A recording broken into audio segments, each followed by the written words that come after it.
The eternal search for happiness is the easiest way to disappointment. The further you run away from your own eye, the more you begin to change. Constantly stepping out of your comfort zone is what I see as the meaning of life. The further you can get away from yourself and your habits, the more you can achieve. All the most interesting things in the world lie outside your personal comfort zone. To be honest, I really don't like the shape and size of my head. I look at myself in the mirror. Yes, I'm the spitting image of Sloth Sid from the Ice Age. I have nothing against cartoons, but for a man of my age, such a comparison sounds insulting. Who would I like to meet among those who have already died? Perhaps Hitler. I would tell him that he is a great artist and that making love is better than doing politics. The most annoying thing is when you watch a finished episode and realize that your favorite scenes weren't included. Why are you sighing? You haven't even seen them.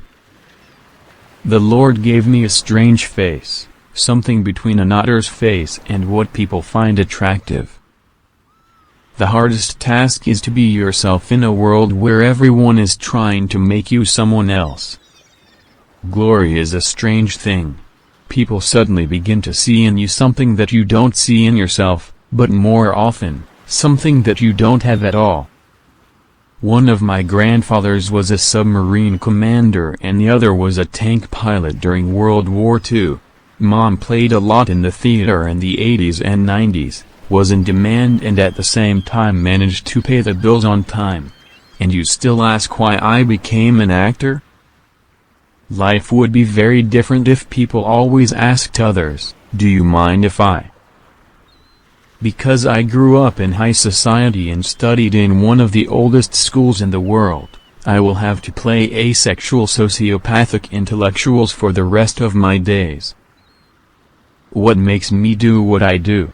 Desire to make parents proud, or a cup of strong coffee.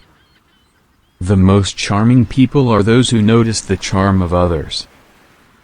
No matter what you do, no matter how virtuous you are, there will always be someone who hates you. May I call you Benny? Do people even call you Benny? Very, very few people call me Benny, and they don't live long. Good music is the most effective way to free up space in your head for inspiration. Grouchy, perhaps, and his scripts are constantly late, but when we finally get them, they turn out to be brilliant. And you'll learn the hell out of them. Exactly, fuck you learn. One of my most vivid childhood memories is when I was stung by a bee in a Greek shop at the age of 6. As I remember now, I burst into tears, and some compassionate saleswoman pulled off my pants and wiped my ass with an onion, the bite site. I am always forbidden to talk about the plot of Sherlock, The Hobbit, Star Trek.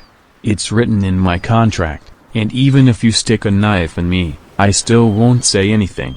But it is enough for you to take up my hair, I will immediately fall to my knees and beg for mercy. I just have very sensitive hair follicles.